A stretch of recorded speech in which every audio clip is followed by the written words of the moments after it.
Dahod Lok Sabha India ગઠબંધન ઉમેદવાર doctor Prabhaben Taviyad Singvad તાલુકામાં જિલ્લા પંચાયત સીટો પર મીટિંગનું આયોજન કરાયું। દાહોદ 19 લોકસભા ઇન્ડિયા ગઠબંધનના કોંગ્રેસ ઉમેદવાર ડોક્ટર પ્રભાબેન તાવિયાડ સિંગવડ તાલુકામાં આવેલી નાની સંજેલી વાલગોટા છાપરવડ અને સુડિયા જિલ્લા સીટ પર મીટિંગ યોજવામાં આવી, જેમાં કોંગ્રેસ અને આમ આદમી પાર્ટીના દાહોદ જિલ્લાના ઇન્ચાર્જ અને છત્તીસગઢના પ્રભારી નરેશભાઈ બારિયા અને દાહોદ જિલ્લાના પ્રમુખ રાકેશભાઈ બારિયા અને હોદ્દેદારો આગેવાનો અને કાર્યકર્તાઓ મોટી સંખ્યામાં હાજર રહ્યા હતા, જેમાં લોકોનો અલગ મિજાજમાં ઉત્સાહ જોવા મળ્યું અને ભારે જનસમર્થન મળી રહ્યું, જેમાં આમ આદમી પાર્ટીના નેતા દ્વારા મતદારોને સમજાવવામાં આવ્યા। દાહોદ જિલ્લા બ્યુરો ચીફ ઇમ્તિયાઝ ઘાંચીની એક રિપોર્ટ।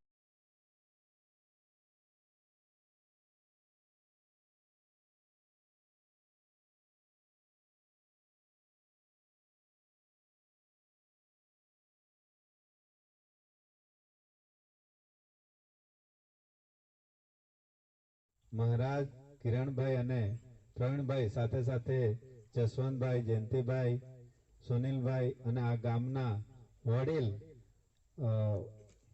दलपत काका तेमज आप सौ बहनों तेमज काकाओ आया छे, भाईओ आया छे, एमनो हूँ दिलथी हृदयथी आ वालागोटानी धरती पर स्वागत करूं छुं।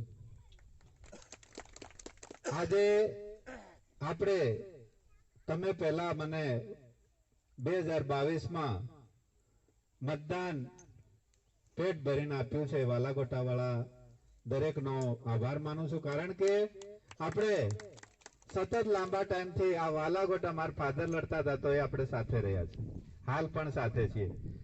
આપણે સરપંચ તમે બનાયા છે એ પણ કોંગ્રેસના હતા, પહેલા કોંગ્રેસના છે ને, હાલમાં ભલે ભાજપમાં જતા રહે પણ કોંગ્રેસના હતા ને પર્વતભાઈ, લાંબા ટાઈમથી સંઘર્ષ કરતા હતા અને હાલમાં એ સરપંચ બન્યા એટલે અત્યારે આવી શકતા નથી, કારણ કે આ દાહોદ જિલ્લામાં સરપંચોને દબાવવામાં આવે છે અને આ સરપંચો પાસેથી પણ ટકાવારી લેવામાં આવે છે, આપ જાણો છો। પણ જ્યારે સરપંચ બની જાય ને એટલે કોંગ્રેસ વાળા એને જીતાડે ને સરપંચને ભાજપ વાળા લઈ જાય છે, આ મોટું દુઃખ છે ને। આપણે મહેનત કર કે જુલાઈ પછી એનો અમલ થઈ જાય। આજ રોજ નાની સંજેલી જિલ્લા પંચાયત સીટ અને છાપરવડ જિલ્લા પંચાયત સીટ અને વાલાગોટા જિલ્લા પંચાયત સીટની મીટિંગનું આયોજન કર્યું। એમાં આમ આદમી પાર્ટી અને કોંગ્રેસનું ગઠબંધનની અમે લોકોએ મીટિંગનું આયોજન કર્યું હતું। એમાં લોકોનો ભરપૂર પ્રેમ મળ્યો અને લોકો આ વખતે જાગૃત થઈ ગયા છે અને પરિવર્તનના મૂડમાં છે અને આ ભાજપની તાનાશાહી સરકારની સામે આ બધા પબ્લિક લડવા માટે તૈયાર થઈ ગઈ છે। રાકેશ બારિયા, જિલ્લા પ્રમુખ, દાહોદ।